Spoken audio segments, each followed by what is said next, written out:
Okay, welcome. For this video, I am going to be comparing two student grade palettes. The Winsor Newton Cotman versus the Sennelier. Now, because this is a bigger palette, I'm only going to do the colors that are similar. And the Cotman did come with the pigment colors, but the Sennelier did not. Alright, so let's get started. If you hear some noise in the background, that's just my dog walking around. Okay.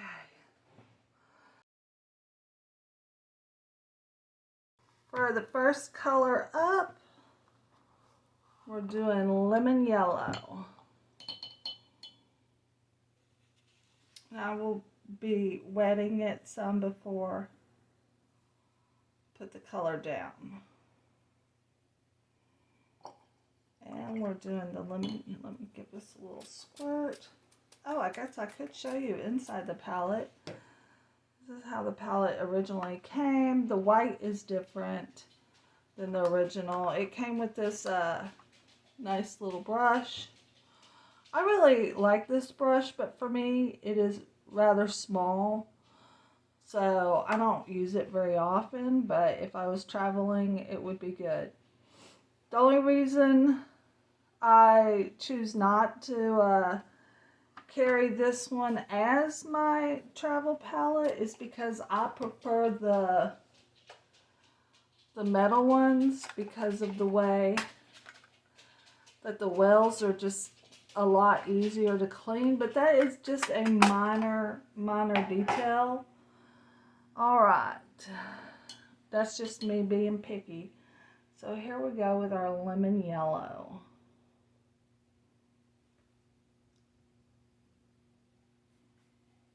Okay, and I'm just doing this for a color comparison. I didn't do a big thick line for the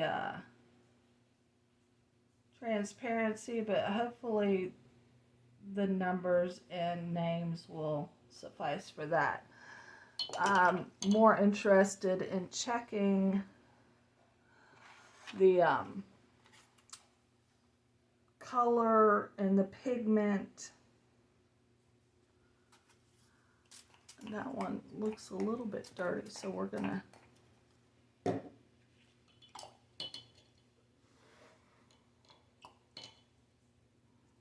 clean this one out. This is how you just get a bunch of water and you scrub that out.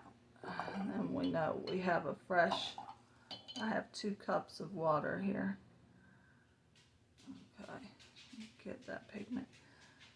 This La Petite was probably, I want to say like when I first started painting, I want to say it was probably like my, oops, I forgot to wet that.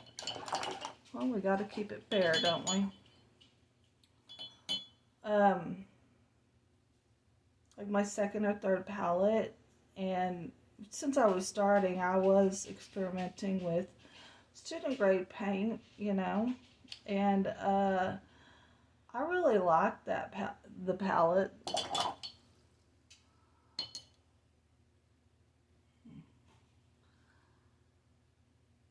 Okay, now we're getting that lemon yellow. Okay. I actually really like both, and I've never sat down to compare the two. And I thought for a lot of beginners out there who are looking for a good beginner paint, either one of these will do you good. I bought both of these off of Amazon. I'll be linking those down in the description below if you're interested. But I'm not affiliated with Winsor Newton or Sennelier. Alright, now cadmium yellow hue. Oh, I need to wet the paper. Okay. Cadmium yellow hue. PY97 mixed with PY65. So I'm going to go ahead and wet this one so I don't forget, because, okay, this one is Cadmium Yellow Hue. Now, Sennelier uses a, I believe a honey-based. I'm not sure too much about their student paints, but I think they are honey-based. I've never tried their professional ones before. So, but I've never traveled with this palette, so I don't know how well it would do here in Texas heat. So, okay. We're doing the Sennelier Yellow, which is this one. That's the orange. I've got my little swatch thing over here. 1, 2, 3, 4. Okay. This doesn't look, I mean, I guess it looks more orange than a yellow, but okay. It's comparable. And that's what I did. Went through and picked out the colors that would be compatible.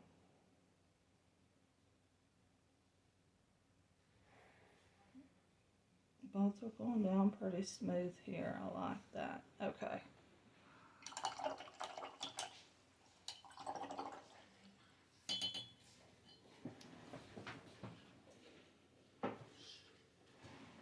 All right, now for the Cadmium Red Hue.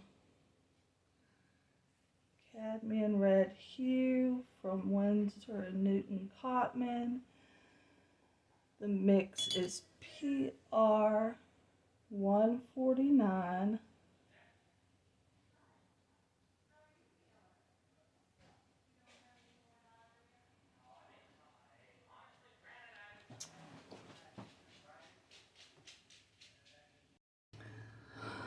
Okay, I had to pause that for a minute. I think I'm going to change the way I'm doing this because it is running a little bit into the other. It's not a huge deal, but I think I'm going to go ahead and do the Winsor Newton first and then come over. That way it will have time to dry. So Cad Red Hue. Right here. I need to add a little bit more water to this. Okay. So we'll do the Cad Red. I like this color a lot. I'll be honest with you. I use this sometimes. I use this palette just for this color sometimes. When you mix it with ultramarine blue, it makes a really beautiful gray that I like. Okay. So the next one we're doing is the, let me make sure I did that one right, yeah, Cad Red Hue, Pale, okay, yeah, that's good. All right, now the Alizarin Crimson, there we go.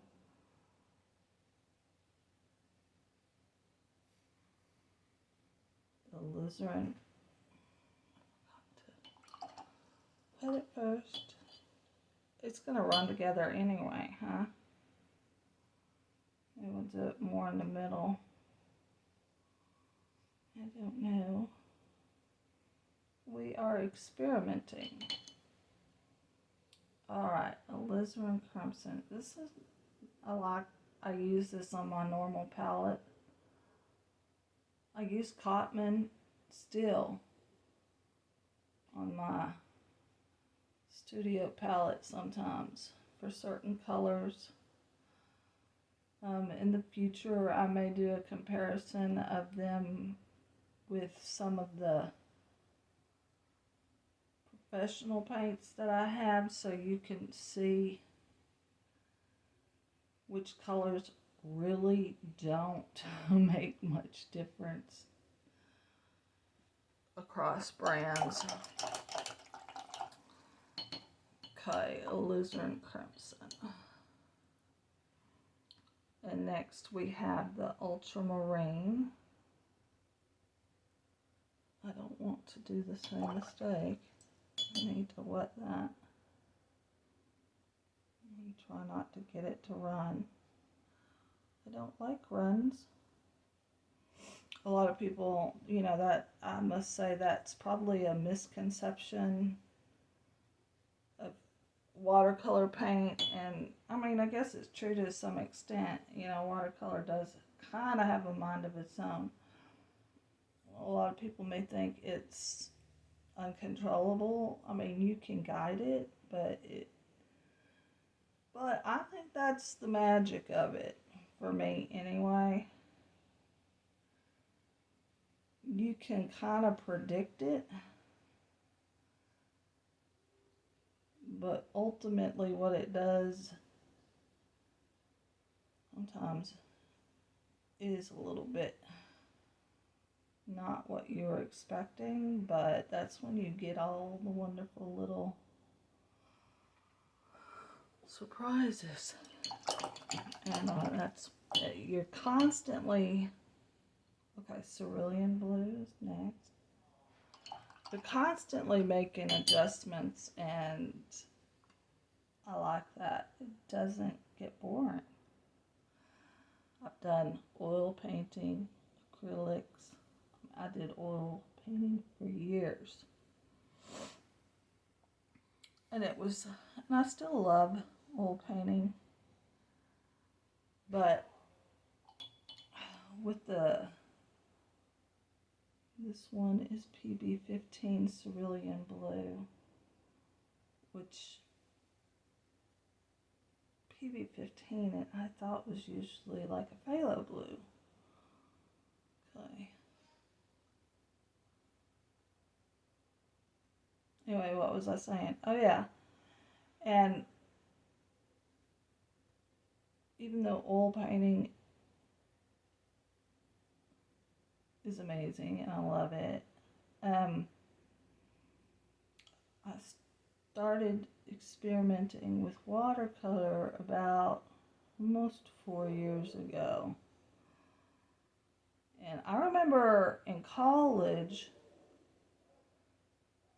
you know, they covered it maybe about a week in materials class or something like that. It wasn't much, and we all said, oh, I can't work with this. This is horrible. I can't control it. I don't like it. So that was that. I never really picked it up again and tried it again until I got interested in doing some of my own patterns and print work, and I thought, well, you know, I like watercolor, and I know I could do it digitally, and I did do some digitally for a while. When I sat down and really, this is the Viridian hue, PG7, and really started learning it, and YouTube was very helpful with that. I did do some Skillshare stuff, but yeah, I became obsessed with it, and I've asked myself, what is it about watercolor that has just really grabbed me as an artist? And all I can say is it's the way it moves, the flow of it. You can't get that digitally. I have the utmost respect for digital art. I did a lot of it myself in college, but I don't know, it's like therapy to me. I just cannot. I just think it will be with me for the rest of my life. And it's so easy to clean up. And okay, burnt sienna is this one. Why did I have that reversed? Because the burnt sienna. Okay, I'll do that burnt sienna anyway. And then burnt sienna, beautiful color. It does take a little bit of work getting it up off the pan. So does the Viridian and the burnt umber, but that's not uncommon for the pigment itself. The cross brands, I mean, I haven't tried those colors in M gram yet, so we'll see how easy they are to lift off the Sennelier palette here. I just don't want it running together. Okay. Now we'll go back and cover some yellow ochre. Let me put a little bit of water on that and get that. And I know I need to add some water to this one because that one's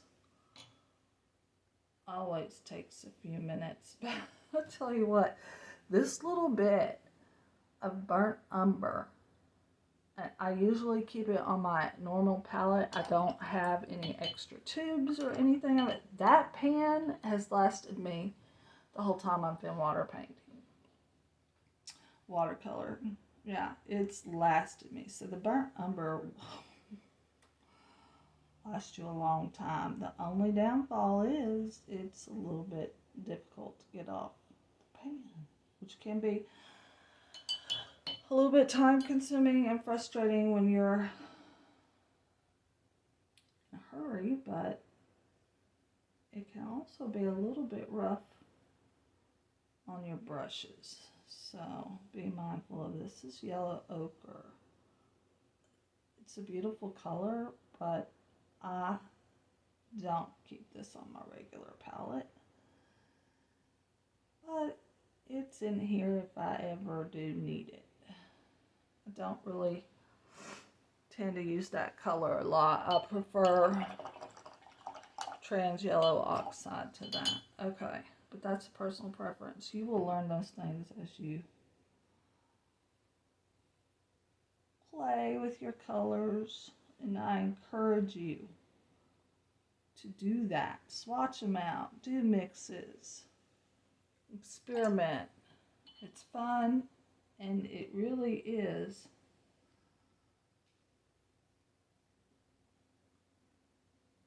learning at the same time. There are no rules other than don't copy anybody else's stuff. That's the rule. Other than that, you have fun. Just get in there and paint. Just get in there and paint. PBR7 with a PY 42, which is the yellow ochre is mixed in with the brown. I'm going to go in a little bit. That always dries a little bit light. There's a little bit of a color shift with these too. So we'll put it over that. And there's some granulation there. Okay, now that's the Cotman. Now we're going to switch on over here to the Sennelier, and I have my little color chart here to tell me which is which. Sennelier orange is this one right here. These re-wet pretty nicely. I need to spray that again. Okay. Shoot. I gotta keep it fair. I have to wet this first. So why don't I just wet that first? Get my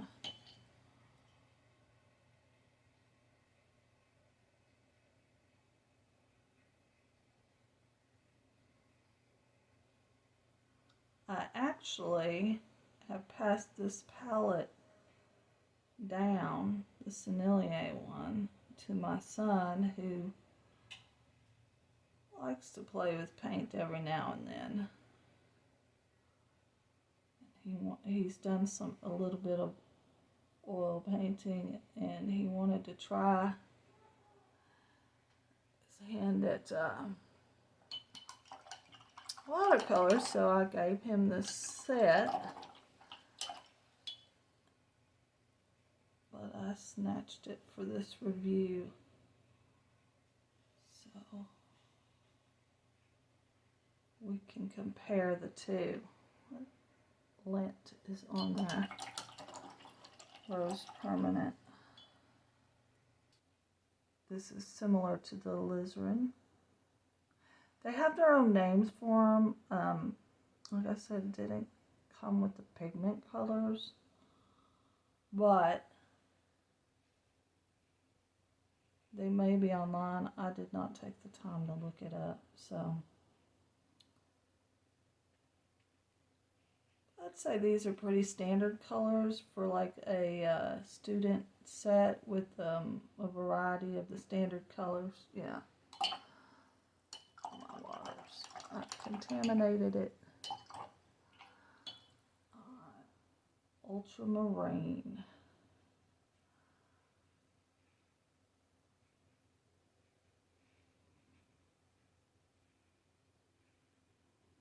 Ultramarine.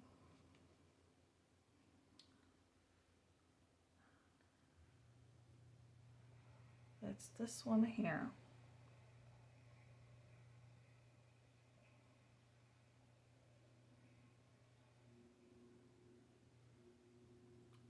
These paints, both sets have been well loved. I want to show y'all something when I'm done swatching these out. I hope I remember. Because recently I did a comparison on the lemon yellows of Daniel Smith versus Lucas Professionals paints. And I wanted to show you a swatch of the Cotman lemon yellow up next to it, just so you could see that some pigments, it's because it's, I don't know why that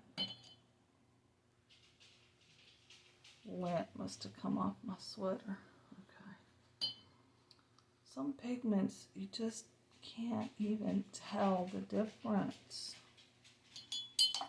Not with the naked eye anyway. Turquoise, turquoise blue, that one there.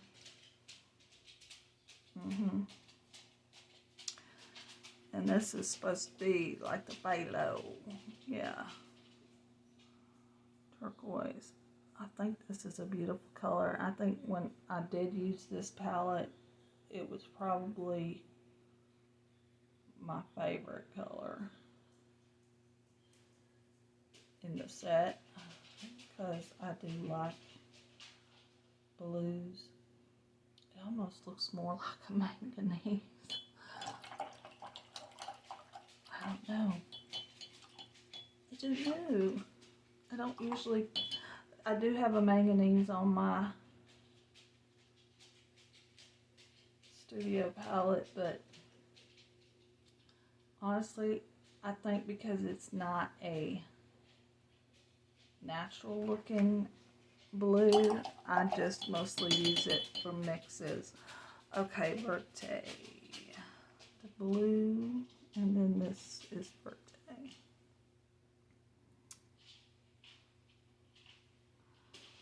Viridian is what it's called in the Winsor Newton. Is it easier to pick up than the Winsor Newton? I think so. This one. That's interesting because I use this on my studio palette, so it's a nice comparison. comparison here, isn't it?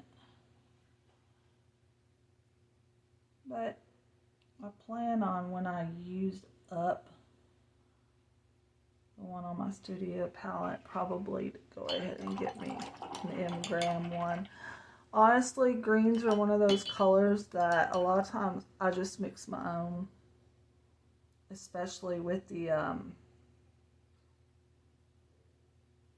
Daniel Smith or the M-gram PB15s. Yeah, those are not, those mix really, really nice greens. Alright. Sorry, it's kind of running together a little bit, but it is what it is, right? Venetian red. That's kind of a...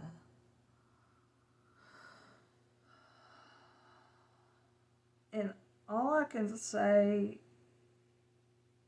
is it's supposed to be like a burnt sienna. And that's fourth away from here. Okay. This is the Venetian red. I would have thought that one was more like an Indian red, but no. Well, that one does have a burnt sienna, but I think the Venetian red. I'm going to go with what I've got marked and see what happens here. Because I think I had them marked because I was comparing some small swatches that I had. We'll just see what happens when you mix green with it, right? I don't think it's going to mess with our thing here, so there we go. I think we'll still be able to get a good color comparison between. Kind of reminds me of the gingerbread color. Alright, yellow ochre. Yellow ochre.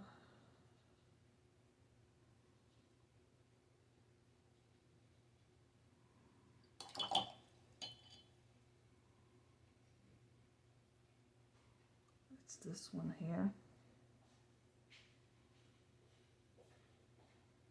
I don't know why I went out of order. I guess I didn't know I had the Winsor Newton Yellow Ochre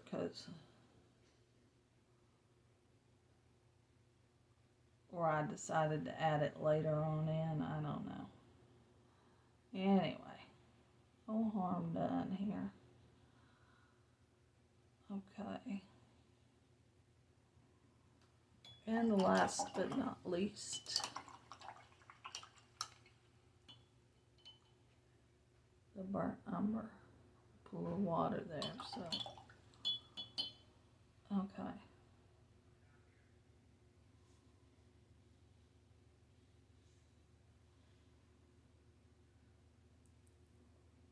I like the consistency of the honey based. The only negative downfall I could think possible it would be if you live in a warm climate, it may not, it may run a little bit because they don't dry. They remain a bit sticky. Same thing with the M-grams. They remain sticky, but that's what makes them special, I think, and blend together so well. Okay, so that is, I think, a big color difference between the two, but that's not uncommon between brands. Okay, we're going to let that dry, but I wanted to show you, what did I do with that? I wanted to show you the notes that I made the other day when I was doing my lemon yellow comparisons. And we'll see how much of a difference this is from the, well, actually, I did go in with Cotman right here later on to test it out, and here to see the transparency. And to me, it is very compatible with the Daniel Smith.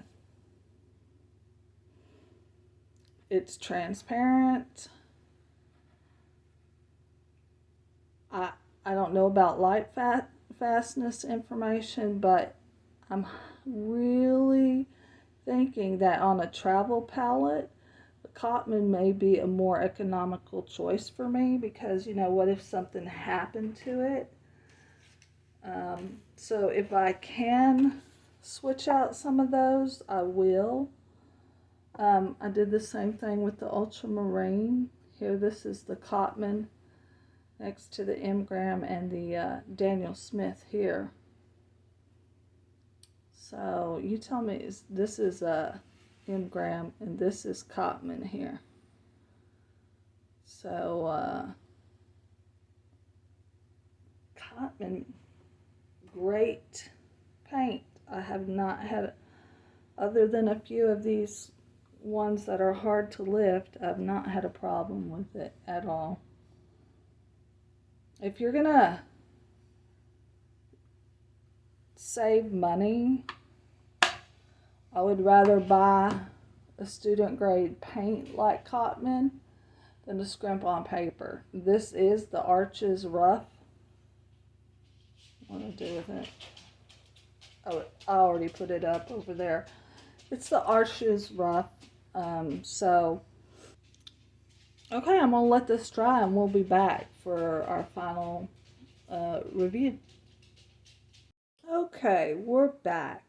I'd like to encourage you to subscribe for more upcoming tutorials, as well as reviews and tips.